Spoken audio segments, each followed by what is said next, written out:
Olá, meu nome é Fábio Gomes de Oliveira, sou advogado especialista em direito previdenciário e hoje eu vou falar com vocês sobre perícia médica.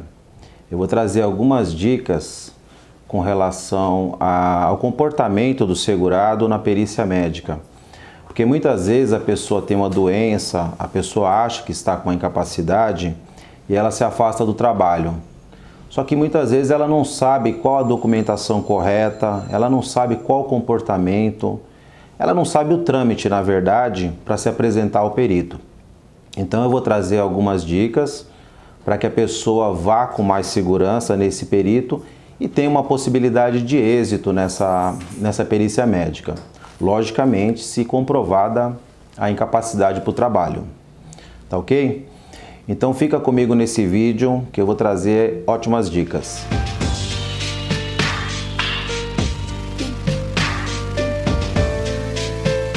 Muito bem. A primeira questão que eu vou trazer para vocês é com relação à documentação. Então é muito importante que o segurado tenha boa documentação. Ou seja, o segurado afastou-se do trabalho, tem que passar no médico especialista, reunir documentação recente que comprove que efetivamente ele está com uma doença que o incapacita para o trabalho. Porque muitas vezes a pessoa, talvez por inocência ou talvez enfim, a pessoa releva um pouco a situação e acaba pegando um laudo, vamos dizer assim, um laudo fraco, né? Vai no posto de saúde, aí o médico não quer dar o laudo médico e às vezes chega no perito, o perito olha e fala, bom, essa pessoa não tem nada, ela está simplesmente querendo se afastar do trabalho para tirar férias ou para curtir um tempo aí, né? Então, tem que reunir a documentação correta, tem que passar no médico especialista, essa documentação tem que ser contemporânea, tem que ser recente e tem que estar constando que aquela doença a incapacita para o trabalho. Tá? Então é muito importante levar a documentação boa e documentação certa. Que tipo de documento levar? Relatório médico, a prescrição dos medicamentos, se tiver exames de raio-x, tomografia, leva tudo.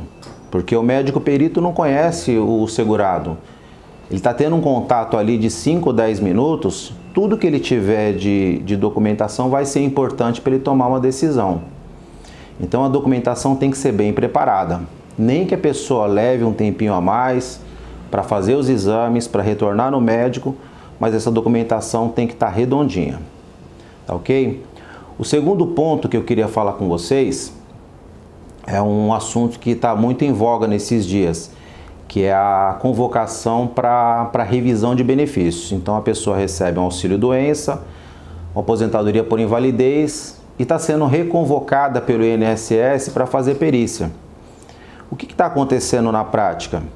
Essas pessoas muitas vezes foram aposentadas por invalidez há 10 anos atrás. Foi aposentada lá por esquizofrenia, por exemplo. Aí a pessoa lembra que agora está com diabetes, está com problema na coluna, está com um monte de problema de saúde. O que ela faz? Ela pega aquela documentação recente e corre e vai na perícia. Só que a doença que gerou a incapacidade era a esquizofrenia, era uma doença psiquiátrica.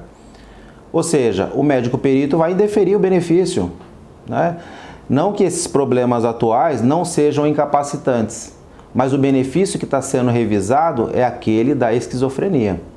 Então ela tem que levar documentação com relação à doença que gerou a incapacidade. Pode levar documentos recentes? Pode.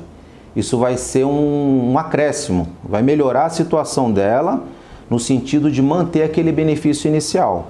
Então isso vale para a invalidez, isso vale para auxílio-doença, isso vale para o LOAS-deficiência. Qualquer benefício por incapacidade tem que prestar muita atenção nesse ponto, tá? Então, se o benefício que foi concedido inicialmente é de uma certa CID, naturalmente tem que trazer documentação com relação àquela CID. Pode trazer de outras, mas aquela CID não pode faltar. Outro assunto também que é muito importante, que que é muito perguntado aqui no escritório é com relação à incapacidade. Então, a incapacidade não é a doença, tá? A doença, muitas vezes a pessoa tem uma doença controlada, toma medicamento, uma diabetes, por exemplo, a pessoa sai de casa, vai trabalhar, controla a doença por um certo tempo e isso não a incapacita para o trabalho. Então, o ponto importante que é verificado pelos peritos é a relação entre a doença e a atividade. Ou seja, eu quebrei minha perna, eu sou vigilante, eu posso trabalhar? Eu não posso trabalhar, eu estou totalmente incapacitado para o meu trabalho, porque eu preciso estar em perfeitas condições para exercer aquela função. Uma pessoa que depende da visão, fez uma cirurgia simples, recente, pode trabalhar? Não pode trabalhar enquanto não estiver totalmente recuperado. Então a perícia ela tem uma estrita relação com a atividade. Então muitas vezes a pessoa fala, bom, não passei pela perícia. Por que eu não passei pela perícia com um problema X e o outro que estava com um problema menor passou? Porque muitas vezes a atividade dele é uma atividade que exige esforço. Por exemplo, um pedreiro tiver um mínimo problema na coluna, ele não pode trabalhar. Porque ele depende daquele movimento de braço, pernas, ele depende do corpo todo para poder exercer aquela atividade. Então tem que prestar muita atenção com relação se a doença tem relação estrita com o trabalho exercido. Um outro ponto importante que eu queria mencionar é com relação à quantidade de laudos e documentos que as pessoas levam. Para o INSS e para a perícia judicial, quantidade não é qualidade. Então, mais importante do que levar uma sacola com todos os laudos da vida toda, mais importante é a pessoa levar aqueles laudos mais importantes com relação ao estado atual dela. A doença aconteceu agora, estou passando mal nos últimos 3 meses, então é importante levar a documentação referente a isso. Até porque o afastamento é presente, ela está trabalhando ou está trabalhando como autônoma ou numa empresa, o afastamento tem relação com o momento atual.